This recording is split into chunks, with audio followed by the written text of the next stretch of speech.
Good afternoon, crypto Twitter. It is Saturday. First thing I want to say, AMB crypto. Yeah, I broke this story about Bitcoin setting the all-time high hash power. Yeah, yesterday. So nice try, but I broke that story first. But anyway, why am I making today's PSA? Today's crypto Twitter PSA. This is a macro / crypto Twitter PSA. So, all these people that don't think the global economy is collapsing, surprise, you're all fucking wrong. So, I know you don't want to hear that shit, but you're all fucking wrong. I've seen this fucking 4 times in my life, okay? So, this is number 5. This is just how it is. So, first off, right around Christmas time, Deutsche Bank put out a list of 30 different things that could happen that could set off the global economic collapse.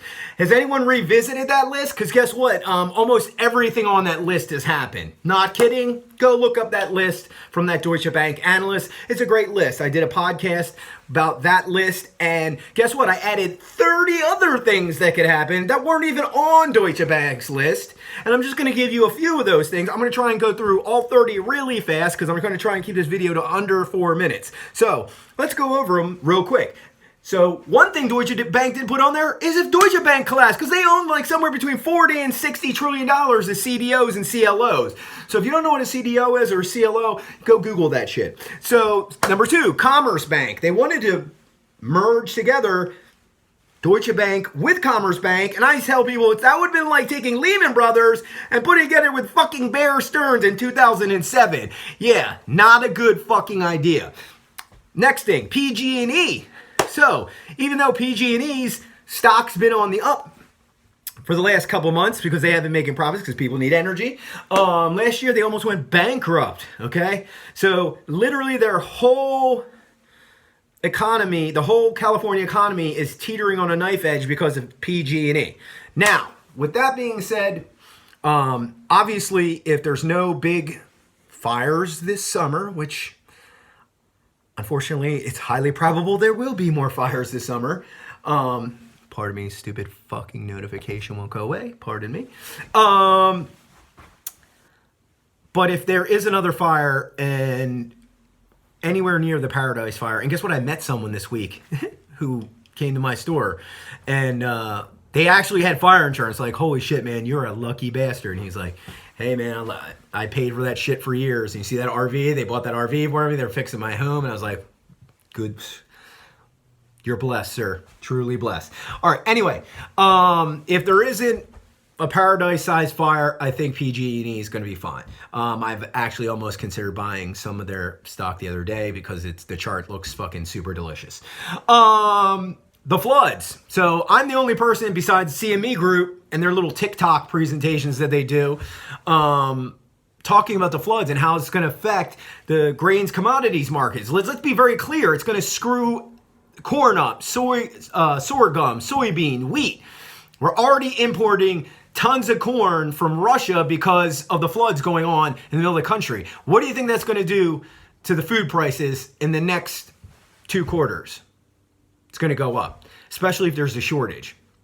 Luckily that there is other big markets that have been producing to fill these gaps, but at the same time, it's going to put a hurt piece on the futures commodities, especially in the grains commodities departments. Simon Potter. Simon Potter's gone. Simon Potter, if you don't know who Simon Potter is in charge of the markets group, the Fed, and he's basically, the nickname of that group is the Plunge Protection Team, right? Well, Simon Potter worked miracles for the markets groups. Like, he's like a financial effing ninja, okay? He's gone. Now, I know Testa's in there, and he, probably knows what he's doing. But there's a reason Simon Potter left right now. Think about that one. Think. Oil markets. So most people don't realize the price of oil gets too high. It starts putting this invisible ceiling on your economy. And every time you hit it, you come off. Boom, you come off because everything goes up, right? So the price of shipping stuff goes up. The price of travel goes up. Everything goes up. But most people know that. The antithesis to that is that the price of oil is too low. It's literally just as bad because the whole energy sector's market structure is built upon the oil and gas sector. And I mean, I'm not a huge fan of those companies, but this is just how it is. And when the price of oil goes below about $50 a barrel, you got Mobil, Chevron, Exxon, they're just hemorrhaging money. So again, not good for the economy. The Chinese real estate bubble. If you're not familiar with the Chinese real estate bubble, look up Ghost Cities. Google that shit. Over 30 emerging market currencies pegged to USD is failing right now as we speak. I'm just going to go over a few. The Bolivar, the Chinese Yuan, Turkish Lira, Australian Dollar, Mexican Peso, Brazilian Real, the Russian Ruble, the Iranian Real, the Swedish Krona, the Pakistani Rupee. Should I go on? Because there's more, but I won't. The global debt. Global debt's pushing somewhere between $280 trillion to $300 trillion. I would venture to say after the last couple red days, we're getting right near the $300 trillion mark. Now, $300 trillion, I don't know about you, but that's getting a little out of hand. And that's really going to affect the liquidity and the credit markets in the future. And we'll come back to that in a bit. 10. You know what? I'm skipping 10 because I didn't do enough research on it. 11. Oh, yeah. The president, in his infinite wisdom, who created this tariff war, just like 1927, Smoot-Hawley. Do you remember that one? Oh, okay. Well, Google that shit. So President Dumbass creates this huge problems with these tariff wars, screws over all these farmers, and then says, here's all this free money. What? This is why he should not be the commander-in-chief. He doesn't get how anything works. And he's never read the Constitution. That's a fact. He knows one thing about the Constitution, the right to bear arms. Wow, most everybody in the world knows that part of the Constitution. Read the rest, dumbass. Okay, number 12, multiple cash swaps. So multiple cash swaps done between India, Japan, Russia, all these countries swapping cash around USD. Not good. Chinese yuan oil futures. Not good.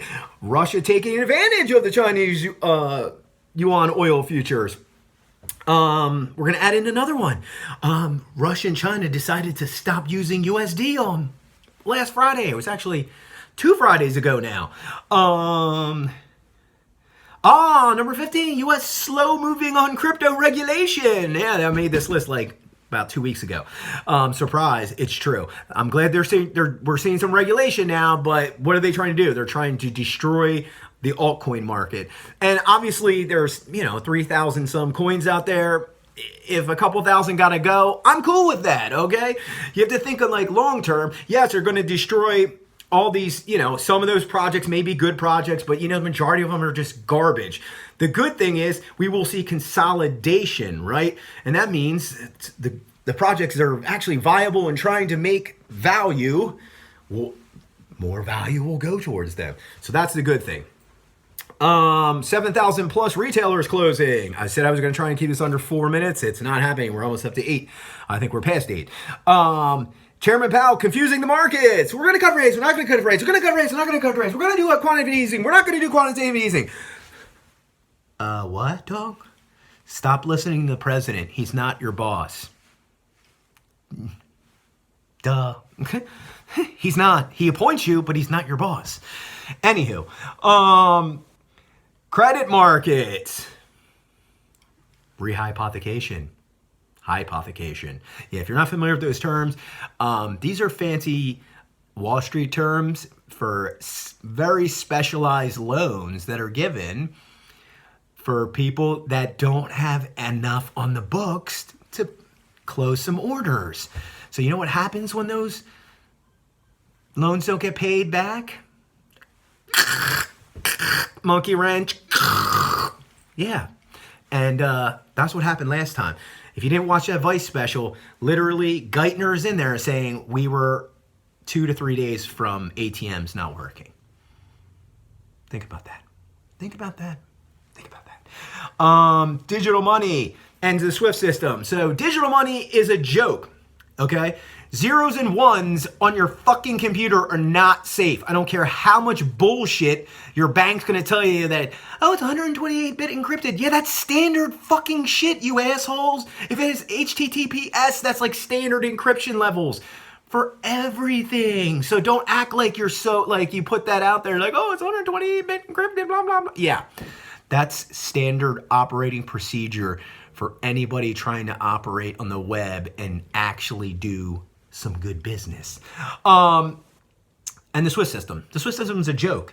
It has been improved over the last couple years to do much higher throughput, but it's still very vulnerable. Most people don't even know that a couple years ago, somebody hacked the New York Fed for almost $100 million in like 10 minutes. Yeah, hello, does anyone know why don't we talk about that one? Oh, we'll talk about Quadriga CX for like 6 weeks, but not a peep about the Fed system getting hacked for 100 mil in like less than a half an hour. Not fucking a peep.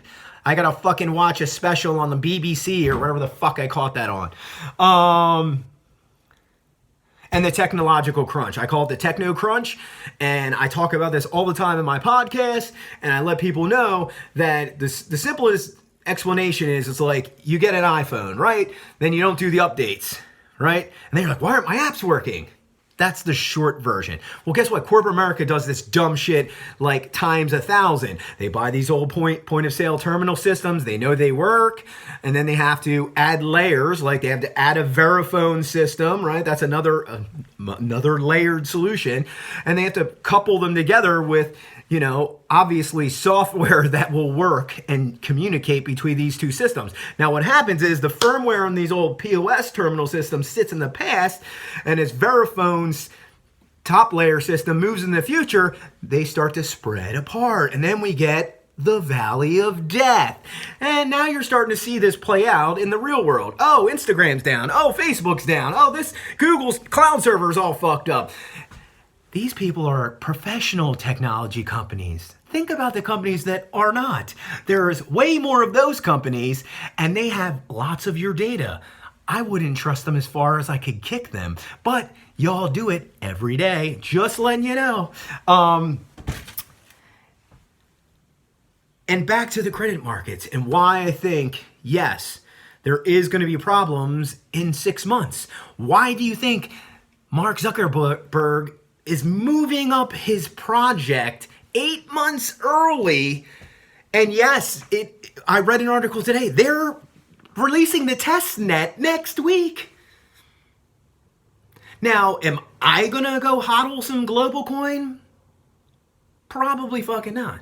If I have to use it, if I'm like in Amsterdam and I have to take the train and they only take fuckbook coin, okay, yeah, I'll have to use fuckbook coin. I don't care.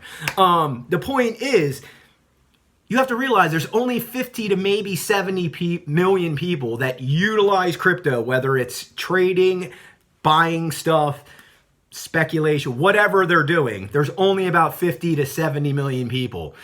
After the 18th, you're going to have somewhere on the realm of a couple billion people talking about cryptocurrencies.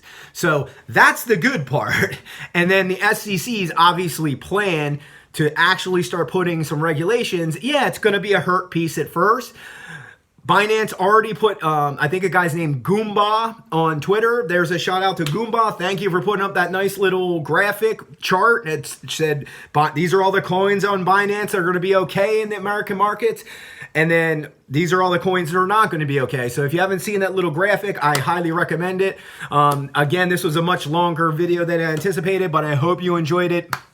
Please share, please tip. I do have my Tip and Me Lightning set up. I greatly appreciate it because I'm always trying to stack them sats.